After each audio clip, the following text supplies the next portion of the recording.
Game 3 in the December Deadlock tournament presented by ExodusEsports.com. I'm Pt4h and I'm joined here by Marshall. Hello there, folks. And this is a really interesting map. I believe it was made by Guest with his glorious architecture. Wow. Looks pretty amazing, pretty different. This is the Hourglass, as we can see. Very small, narrow bridges between the northern and southern hemisphere. Huge amount of mechs on the equator to be captured with air fabbers, and both players now spawning in. On the south-hand side in black is Pt4h, and moving over to the north. In pink is Uggeli, starting with a bot factory. Yeah, Uggeli going bot and air before any economic structures, whereas Pt4h on the other hand going vehicles and air. I think vehicles is probably the better option given the narrow nature of the concourses between the northern and southern domes there, if you will. Yeah. And getting these little metal patches here around the middle is going to be pretty important. I'll just ping them all for you there. And you can do that with a sneaky air fabber. But also there's a lot of metal on your own sort of spawn dome, if you will. Yeah, there is. But there's still quite a bit to fight over for the middle, and I think maybe getting the bots early on will allow you to raid, because there's 4 pathways down. You can't protect all of them early game. Yeah. But we're definitely going to want some tanks if we want to actually head through these middle passageways, because they are going to be narrow and tight. We're probably going to see walls and perhaps turrets going up there. But equally, I think we're probably going to see Infernos this game. Infernos is going to be one of the things that can actually push through these narrow, tight choke points. Yeah, definitely. Looking in Uggeli's base there, I think he's perhaps getting a little bit behind himself there, because he did build a Firefly and didn't actually end up moving it for quite a while. He's moving in now, he's going to see the radar, the fabricators, and it does get shot down, but it does see anything he needs to see. The bomber following in though, he's going to try and get the fabricators. We've got the fighter protecting that engineer, he's ready. Oh, it's not enough. The bomb goes off to the fabricators, wow! He dropped 2 of his bombs out of 5, and that was enough to kill both engineers. That was a pretty big win for this stage of the game, to be honest with you. It was pretty huge. Yeah. Second air factory going up from Pt4h now. Hasn't queued up any further factories, so we'll probably see perhaps economic structures moving up with the commander next. As it falls idle, unfortunately. Not exactly what you want to do. There we go, he's deciding to assist out the vehicle fabricators. Because he needs more. Pt4h sees these bots on the outskirts, going to send in his tanks before those engineers come in and get themselves hurt. And tanks going to move forward, take 2 pot shots, but can't finish off the last docks. Uggeli does have those fast-moving bots, but that's the only attack he's sending in right now. Relatively easy to defend with the tanks, as long as you play cautious and defensive and have them there to defend. They can't react very well, but as long as they're in the right places, they're hard-hitting enough against the bots to defend very easily. They are. Uggeli now transitioning to vehicles as well. He's queued up a second vehicle factory after his current one. He is building a PGen though as well, just to make sure that he can actually support it, because he's spending his eco pretty well actually, as is Pt4h, although he is stalling slightly there. Looking at the army tab though, pretty even 5-3 factory count, but 35 to 18 units from Uggeli to Pt4h. I feel that's because of the docks vehicle juxtaposition there.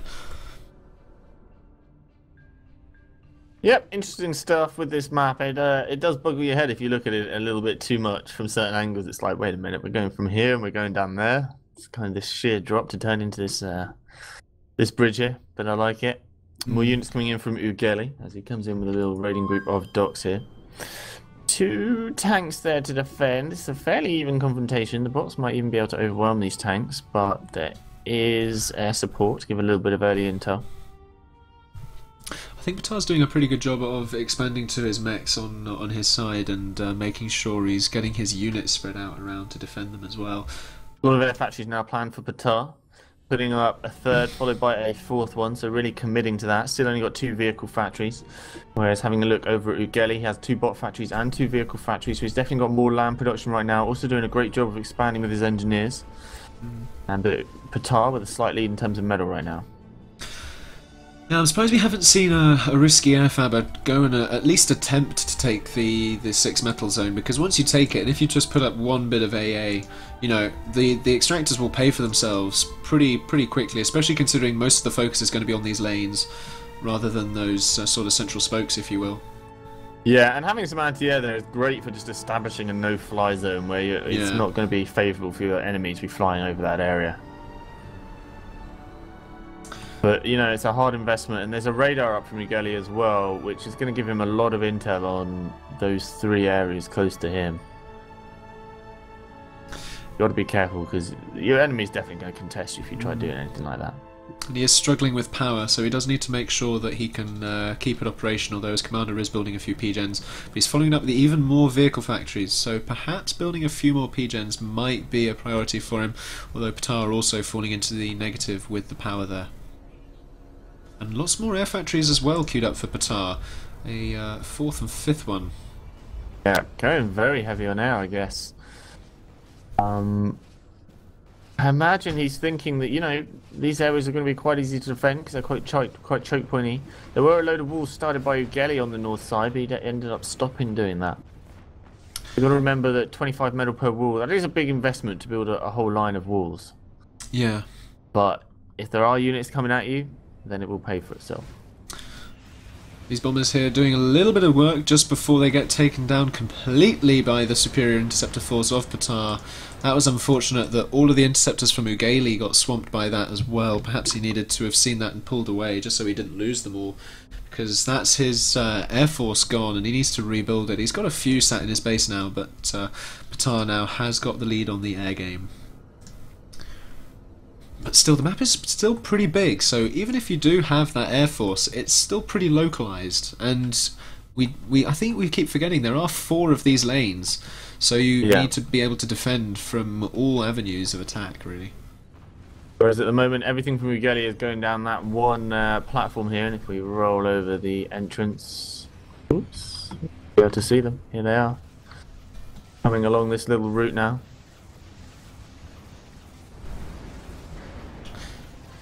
Pushing very heavily just down one of those lanes. This is the sort of time it'd be great to come in with some extra raiding forces down another one and keep putting the pressure on.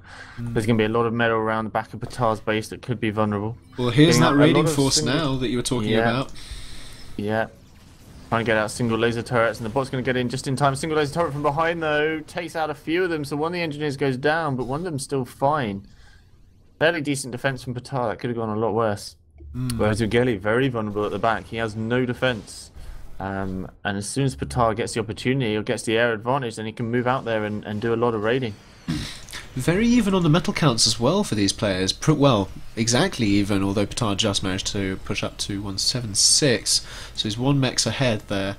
But wow, I mean, I feel as though what these players can do, especially Uggeli, because he's sort of established dominance on this lane, is he can move up with a fabricator and perhaps build a few walls halfway down and really establish a sort of bulkhead, if you will. A lot of boombots already started as well from Uggeli, which is interesting. Perhaps he was anticipating some commander action down one of these lanes. Commander and walls would definitely work pretty well aggressively. Yeah, let's have a look at the boombots there. Quite a few factories from Uggeli now, although the army tab, they're still pretty even, 12 to 10. Uggeli's still slightly in the lead, but Pt4h much greater emphasis on air, although he is now transitioning to lots of vehicle factories as he has a further 3 queued up there. And on the other side of the planet as well, he's got a couple of fabricators working on tons and tons of vehicles. And I think this is going to be a problem for Uggeli moving into the mid and late game, because Uggeli has not got that vehicle production. And of course, as we all know, vehicles are so much better in a one-on-one than bots are. Yeah, and we've just seen some pretty huge wins, like literally just whole groups of units just destroyed by Pt4h's bombers. Uggeli doing a counterattack, destroys 2 engineers on the south side with his bombers, and boombots now coming in over one of those lanes. A whole load of units also coming in as well, as Pt4h concentrates on the main lane where there are units completely unprotected by anti-air. And they're going to get taken care of by bombers very heavily, but boombots coming in here trying to destroy as much as they can, focusing down on these factories and the mechs as well. This air force from Uggeli is going to get caught out though as the interceptors come in from Pt4h. Bombers are all there though. Unfortunately, wow. There are still 2 boombots there. They managed to get bombed. Something of an overkill for a boombot, but all the same, you don't want them running around. And you don't want them taking out that factory. The factory didn't end up getting taken out. Oh wow. So that's a bit of an unfortunate loss, because engineers can now be rebuilt there nice and quick. Still, we need to see a switch up to some anti-air tanks vehicles right now, because he's getting absolutely hammered by air over and over again. And these losses are really going to pile up for him. Yeah, he just had a huge streamline of boombots there, and they were just absolutely destroyed by those bombers. Lots of interceptors though now on that lane from Uggeli. I think he's realising his mistakes there. Even more boombots though streaming in again. As long as he can guard those, perhaps, maybe, and keep the interceptors there for the sort of extra vision, he might be able to scout the commander and rush in for a boombot snipe. But the commander is on the other lane there, and that's a lot of tanks pushing up that lane that Uggeli has just started bombing. But that's a lot of tanks there, and the defensive force is beginning to form from Uggeli, but he has lost the ground on that lane for the time being. Uggeli really managing to call the shots at the moment. He's obviously lost that one lane there, but he's got enough units to defend coming in. And if we look down over on this side, there's a lot of tanks coming through. Still no anti-air support though, not even one. So there's 2 bombers that can take advantage of him. In the middle he's building anti-air, which is great. But, oh, here we go, we've got some fighters there to defend. Fighters going to take care of both those bombers, which leaves those tanks able to get through and do some damage. That's working out well for him. He should be able to defend against his attack coming in from Pt4h. But Uggeli doing a good job, but more bombers coming in. He spread out his troops, which will help.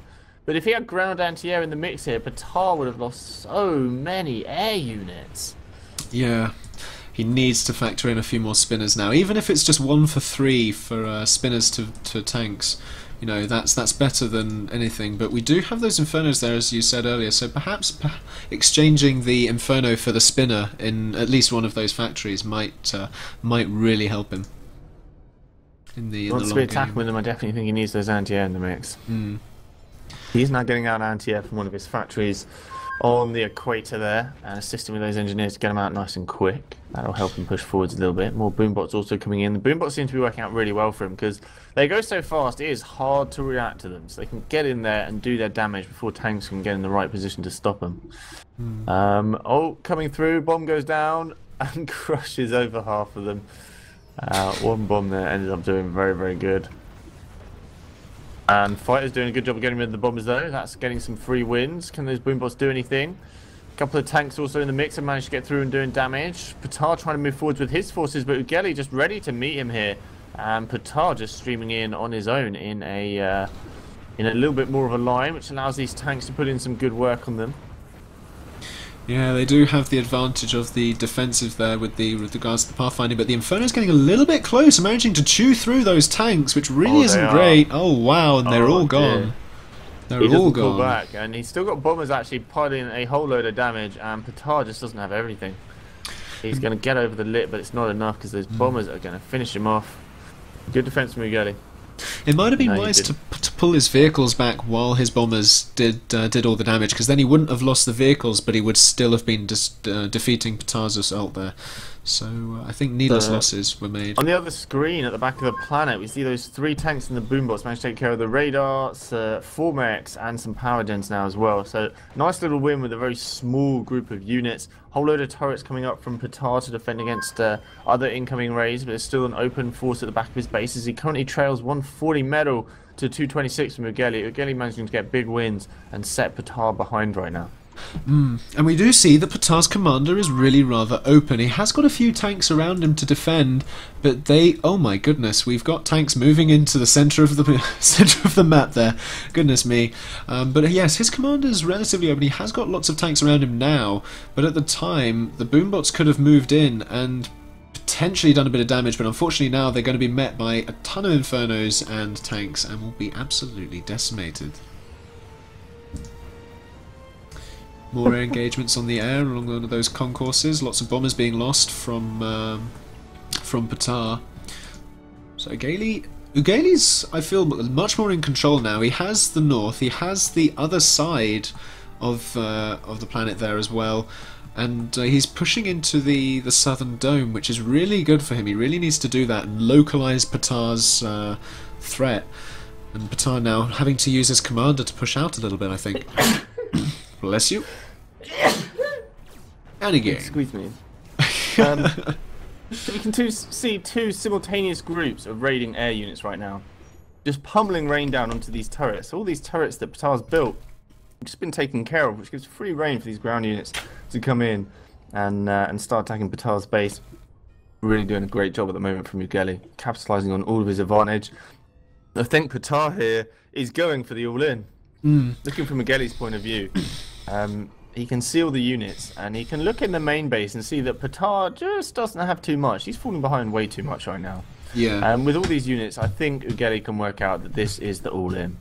Yeah, Uggeli has about 100 more units currently in the army tab there, 260 to 159.